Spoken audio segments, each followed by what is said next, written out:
Well, it's part 4 of the Rail 200 build. As I say in the last episode, the boy's almost finished. I've still got a little way to go, but I get there in the end. So why don't you come and see how we're progressing?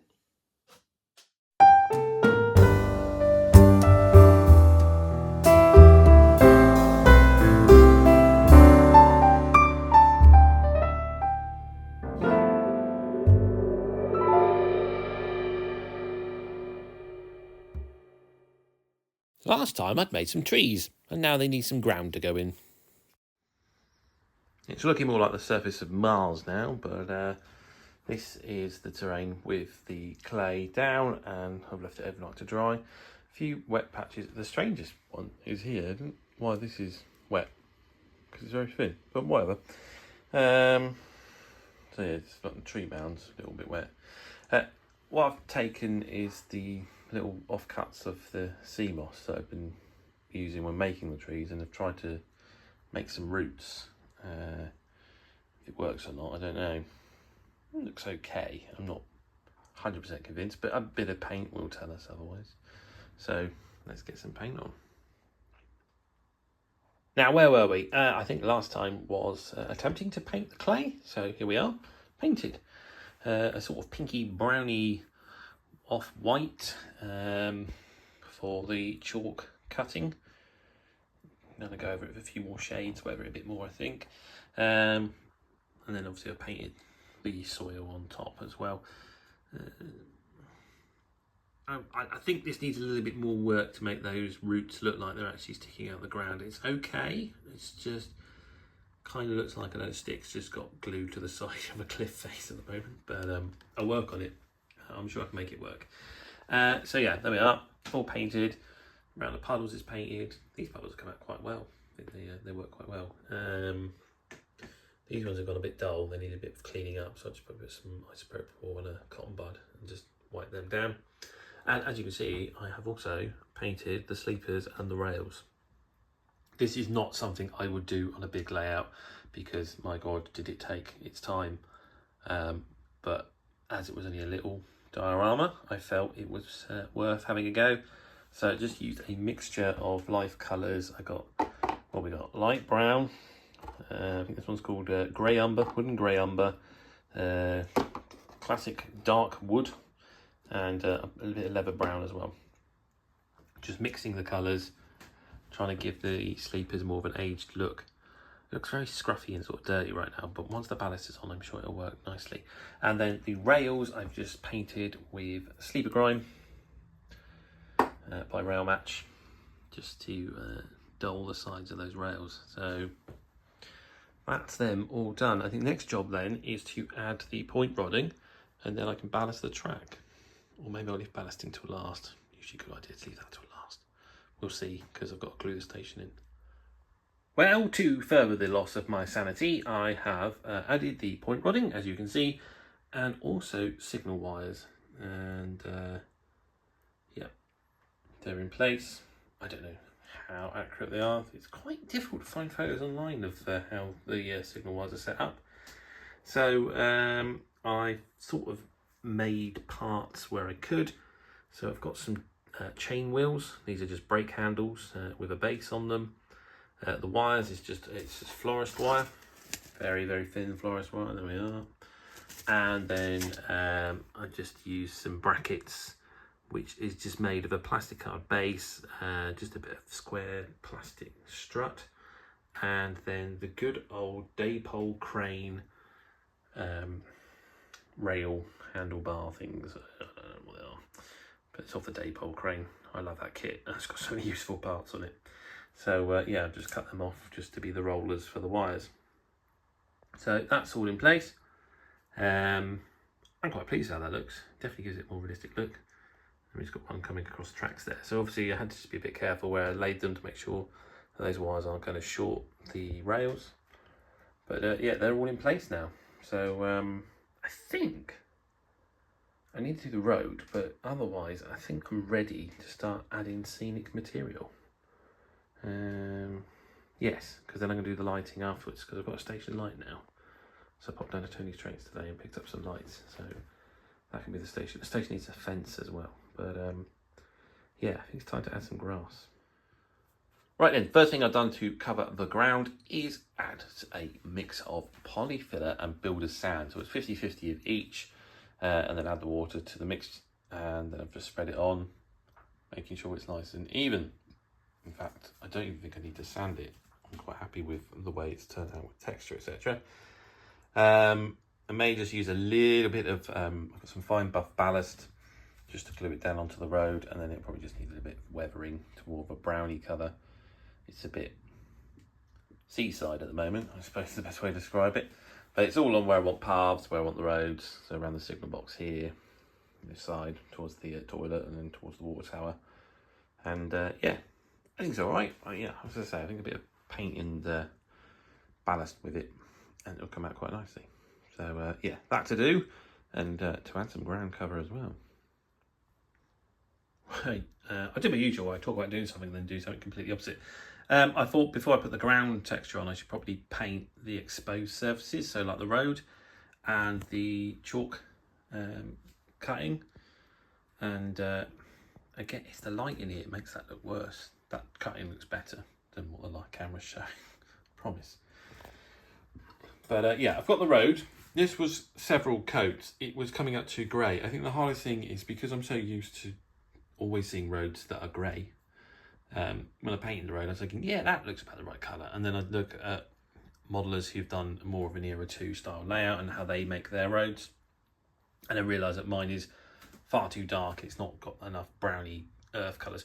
Because trying to find information on roads built around Edwardian Victorian period, it seems quite difficult. But I think it's a case of stone crushed into tarmac. And that's sort of how they did it, or tarmacking, I think.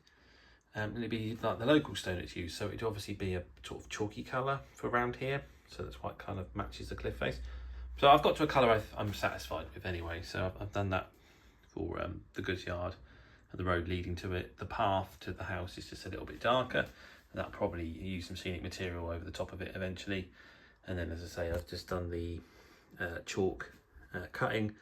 This has just been layers of various shades of, I see brown paint.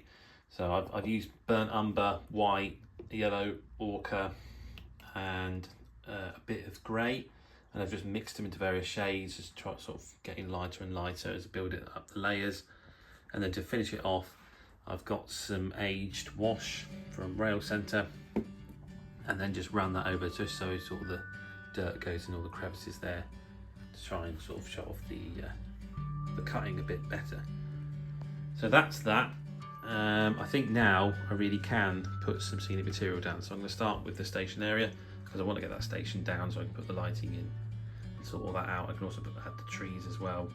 So yeah, I'm going to start off with sort of the dead areas where all the dirt and no grass would grow, and then I'll build up some areas of grass around the station and trees afterwards. Well, that was my progress. Well, let's see how far Lenny's got, because he's almost done. With his station in place, Lenny had started to populate his world by adding passengers. Here we can see there's a stairwell that goes under the bridge to try and give the impression that the station is actually a lot higher and that aqueduct is even higher on the other side. He then took some tarmac textured paint and started to paint the road surface.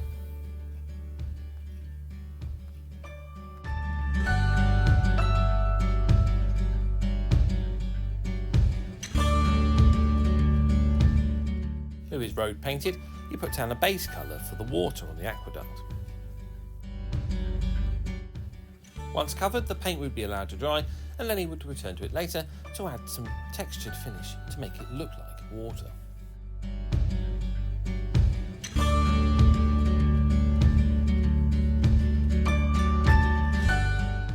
While he allowed the paint to dry on the aqueduct, he moved on to the ballasting.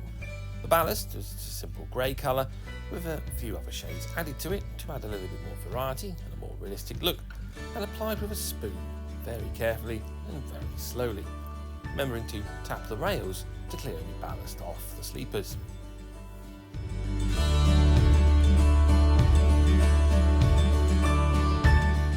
Once the ballast was down, it was misted with a water IPA spray and then some PVA glue, half and half with water and a dash of washing up liquid, was applied to glue it in place.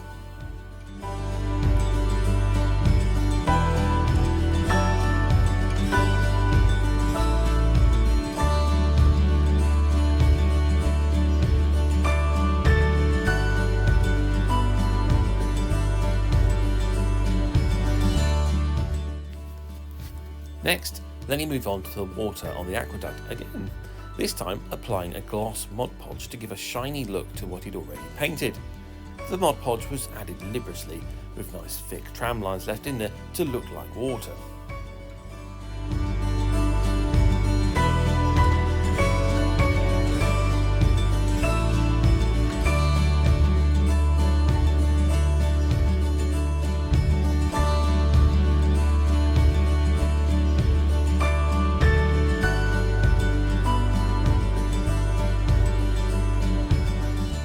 Once all the Mod Podge had been applied across the length of the waterway, the canal barge was added, and then Lenny got a very stiff brush and stippled the glue behind to make it look like the water was flowing from the rear of the canal barge.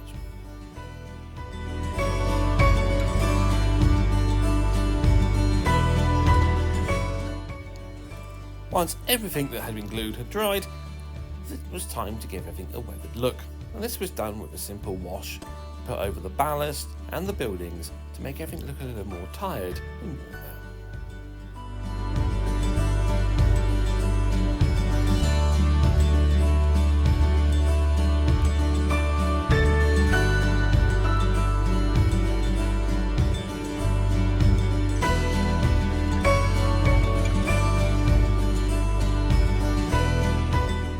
And for Lenny, that was that. He completed his diorama build. But if you want to see the whole finished article, then you'll have to wait until the end of the series.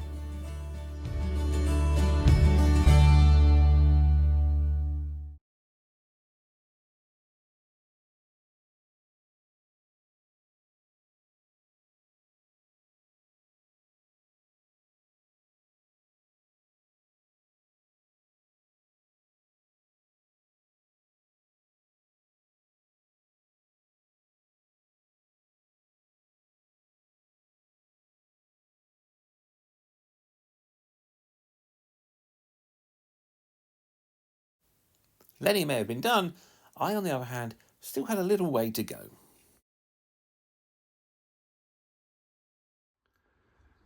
And here's the static grass applied then. So yeah, always makes a difference adding the static grass, I think. It's turned out quite well. So I've started with, I believe it was World War Cynics 2mm autumn grass, which is showing over here on this side. I might just do another layer, just because it looks a bit patchy actually, going back over it. But then I've topped it up, the rest of it, sort of around the tree area, with 2mm thorn by Green Scenes, and then some 4mm summer grass. I can't remember who did it, possibly a Green Scenes one as well, just for those long lengths of summer grass that have left over into autumn. So just around there. For some reason, nothing will stick here. I don't know why. Put glue on there, but no, don't know. Yeah, we'll put a happy little bush there. That'll cover that up. As you can see, I've done over on that side as well. So next, I think, is to move on to the ballast. Now, for this, I have saved up a pot of ash from the wood fire. Because I'm sure I saw someone said it's a good idea to use it as a scenic material. And I thought, well, it's a lightly laid line. They're usually sort of laid on ash ballast. So I thought it might be quite interesting to use on there, but I don't want to ruin it, so I'm probably just going to do around the water tower, experiment around there, see how that turns out, and if it looks crap, then I'll do something else in regards to the ballast around the track. I've got some fine buff, I might use that instead, so but we'll see there. So yeah, I'm going to give it a little experiment, see how it turns out, and see if it's any good. Okay, so this is the corner where I've experimented with using some real ash. I think it's okay. We'll see how it turns out when it dries. It's looking a bit scruffy at the moment, but I don't know, the camera seems to make it look worse than it actually is. In real life, I think it looks okay.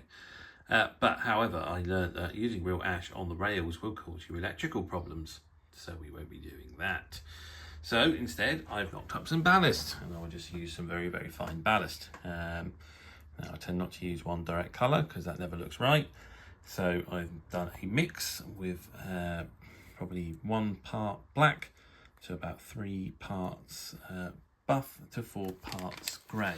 So our fine buff by Woodland Scenic. We've got the grey from Green Scene, should I say, and then this black fine ballast, which I think is a Woodland Scenic product as well. And then I've just mixed it together so it's more natural looking with the stone colour. So I'm going to apply that. Right then, the ballast is all glued down and it's nice and solid, and it went in one go as well, which is always a bonus. So to glue it down, it was only yesterday, but I can't remember if I made a video about it or not. I used Mod Podge matte, which seems to be quite difficult to get hold of these days, but I had a whole tub of it in my drawer. This was after something Steve, the British Railroader, said about watching Boomer Diorama and how he uses a matte PVA glue to glue his ballast down. So I thought I'd give it a try. And yeah, I can really tell the difference because, you know, PVA gives it a little bit of shine to the ballast, and this is still very, very dull, and it hasn't changed its colour. It's still very much the same to when it's applied. So there's the original. See, sometimes when you put the glue on the ballast, it sort of changes its colour a bit. So I'm quite pleased with how that's turned out. I think it looks really good. Just needs a bit of weathering, I think, just around sort of the where the sleepers are, just to weather that down a bit more sort of work stained. But otherwise, that's the ground pretty much done. And it's now the fun part. It's adding all those little scenic details. Right, I got the airbrush out and I weathered the track, which is always fun to get the airbrush out. I forget how enjoyable it is because I don't use it very often. When I do get it out, I just find that I start spraying everything because I'm like, oh, I can weather this, I can weather that, which is exactly what I've done. So as you can see, I've weathered the track, various tones and shades, sort of darker patches where the locomotives would stand. So here at the platform, ready to go, in the siding, either there when it's shunting, or a little bit here. Not as heavy in the siding, but you know, either those spots there, and then again over here at the water tower at the head shunt, where there's going to be a lot of activity. Then I've done a sort of a rustier sort of brown colour around the bottom, because it's a very leaky water tower, which is why we've got plenty of puddles around there. And then sort of tried to touch it up by throwing a lot of fly ash in there, trying to sort of soak up the water and dry the ground out to no avail.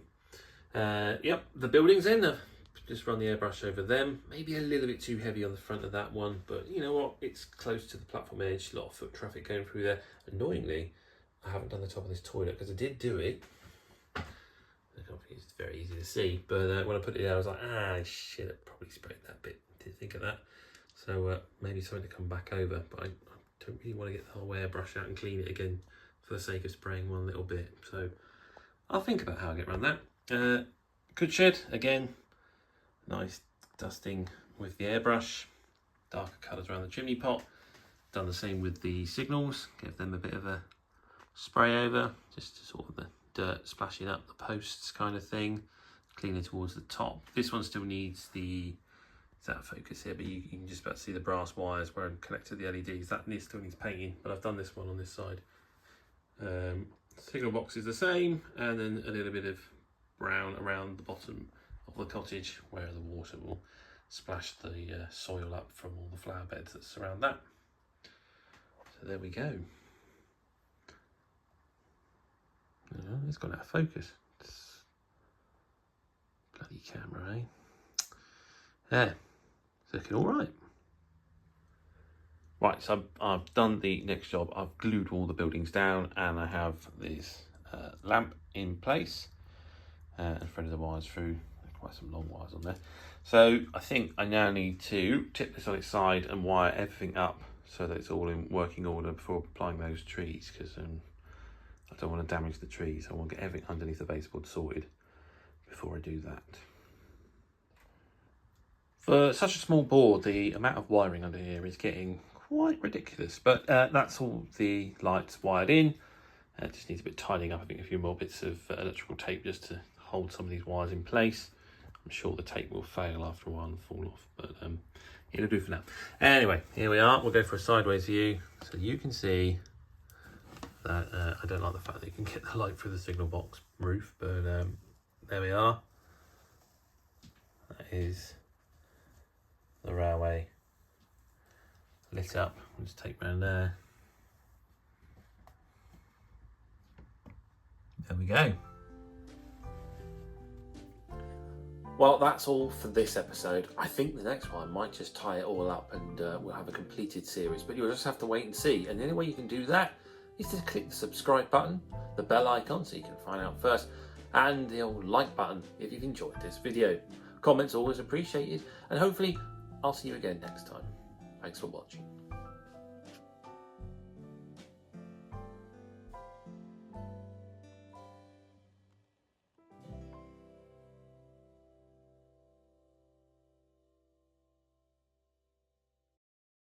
Mrs. Doyle insists you pause the video here, go get yourself a cup of tea, and then come back and select another video.